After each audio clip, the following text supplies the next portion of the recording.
السلام علیکم ورحمت الله وبرکاته ومغفرته.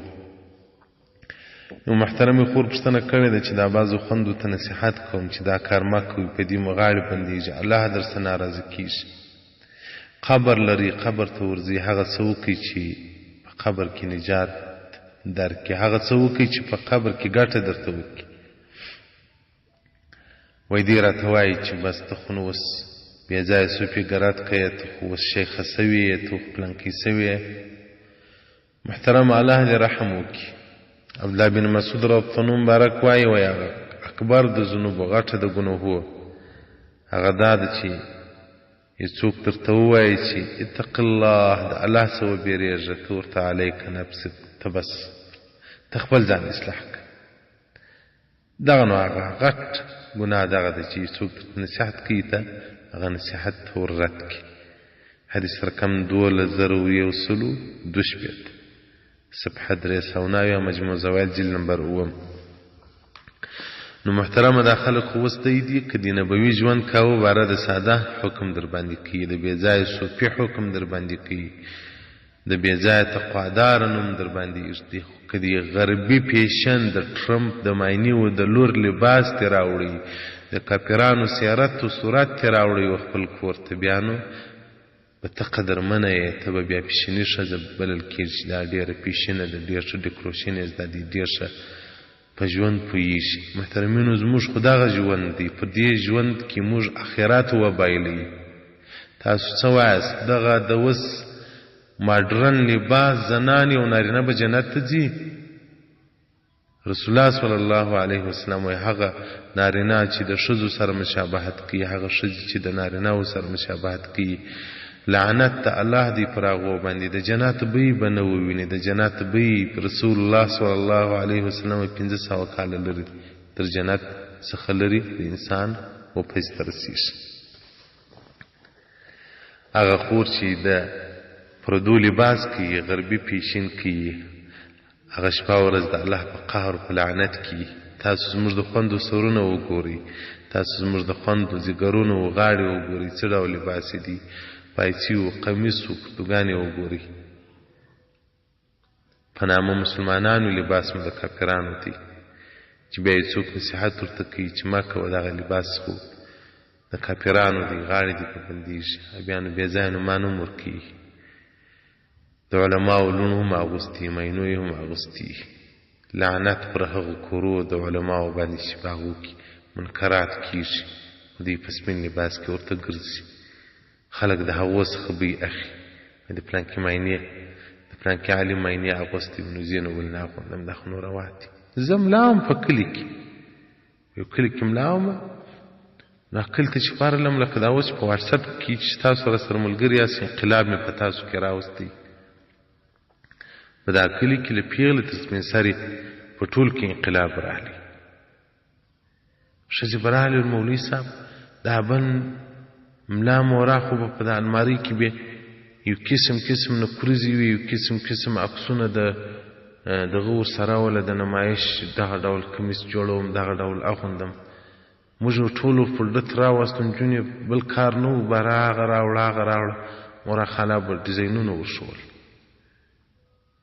نو اسلام معاینه خو اوس قرآن ورښیي چې ښځې د ګپې دپاره ورسي، وایي درځئ د مولوي صاحب کره دا ورته وایي دې نصیحت ورته شروع کړي. هغه فاجرې او فاسقې نجونې بهرحال په خپله مجبوره دي چې نه ورځي. هغه چې دین سره یې څه مینه وي هغه نجونې بهره ورځي. مورا خاله څخه وایي دین زده کوو. دا زموږ د علماو حال دی. د عوامو په سهل نو محترمه پر خپل ژوند بقا پیدا کړه. دغه انسي شیطانانو څخه ځان وژغوره. دا اوس انسانان لکه لیوان دی چې ورژندې شي، یو ځای به د اسلام کې در خوښ کړي، یو ځای به د ایمان ته تاوان کې ورسېږي. زه خو چې خپله فکر کوم چې څومره سړی ګوښی، څومره سړی پټ وي، دغومره به د سړي ایمان قوي وي، دغومره به اسلام سالم وي. دعوت څه حالات دي. نوم د مسلمان را باندې پروت، لباس مې د کافر اغوستی دی. نوم د مسلمان را باندې پروت، عادات و رواج د کافرانو کو، د خدای په لحاظ باندې. نو که جنت ته نه ځي جنت نه غواړئ نو خو بیا ولیکئ چې موږ جنت نه کوو بیا نو چې کوئ هغه کوئ او که ارزو طلب د جنت کوئ لیکن لباس غربي لباس کوئ یو محترم راته ویل ما او دا ښځو ته ویل چې دا لباس سم کړي برابر یې کړي ولې د هغو نه په دین کې دونه سختۍ والا کوي لکه اوس ته چې راته وایې محترمه په مدینة المنوره کې په مکة المکرمه کې چې زموږ پښتانه پراته دي دوی خو په دې خوشحاله دي چې موږ د رسول الله صلی الله علیه وسلم مجاورین یو او شپه ورځ د هغه په لمن کې پراته وي د الله په لعنت د الله په قهر او په غضب باندې مبتلا وي سروزونه دی غږوي غربي لباس دی اغوندي چې یو ناروا ده د دوی په کورونه ننوتلی ده هی افغانستان پاکستان خو هلته علاقه یې خو پخواله له دې خلاص ولچي خو نه حرم سته نه مکه کې سته نه مدینه کې سته که هر څه کول عاده کوي دا پرون مکشنیان ډاکټر ته به ولې وه یو زنانه ډاکټر یو ښځه مې ولیده سبحان الله دی تعجب واستم بیا مې په لار باندې په موټر کې مې خپلو کوچنیانو ته ویل مال دغه ښځه چې ناسته وه دا اوس پښتانه وه که پنجابیان وه یا دا کندهار له اینو مې نه راغلي وه هلته واده و دلته دوا ته راغلي نو مال دا اوس مسلمان لباس و که د کافر لباس و دا وه کني زړه مې درد وکړي چې مار په دا پښتنو اوس دا غیرت و عزت ولې دومره ولاړ ډاکټر ته روانې یې هم به په زیب و په سنګار کې روانې د ښځې دپاره زینت حرام دی ګناه کبیره ده ما سوال زوج خاوند ته دې ځان ښایسته کړي خاوند ته دې چې څومره ځان ښایسته کولی شي هغومره دې ښایسته کړي او دا تر خونې د باندې په سرای کې لا د دې دپاره زینت ګناه کبیره ده که په هغه سرای کې لیورونه وه که په هغه سرای کې نور محارم وه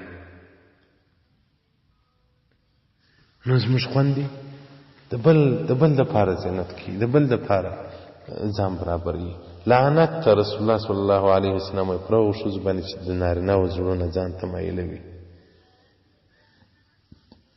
نو په لعنت کې چې سړی ژوند سي هغه سړی پر ایمان نسي تللی نو دغه خوندې چې اوس په دا ډیکوریشن او په دا غربي لباس اخته دي کوي دي روز قیامت بیا د الله په حضور کې سره ټول به سره معلوم سو نو محترم خور چې تا ته شرعي لباس ګټه کوي که دې ته کفري لباس احتیاط وکړه پر خپل عبادت پر خپل دیانت باندې ټینګار وکړه د انسي شیطانانو په خبرو به خطا وځي نه. والسلام علیکم ورحمة الله وبرکاته.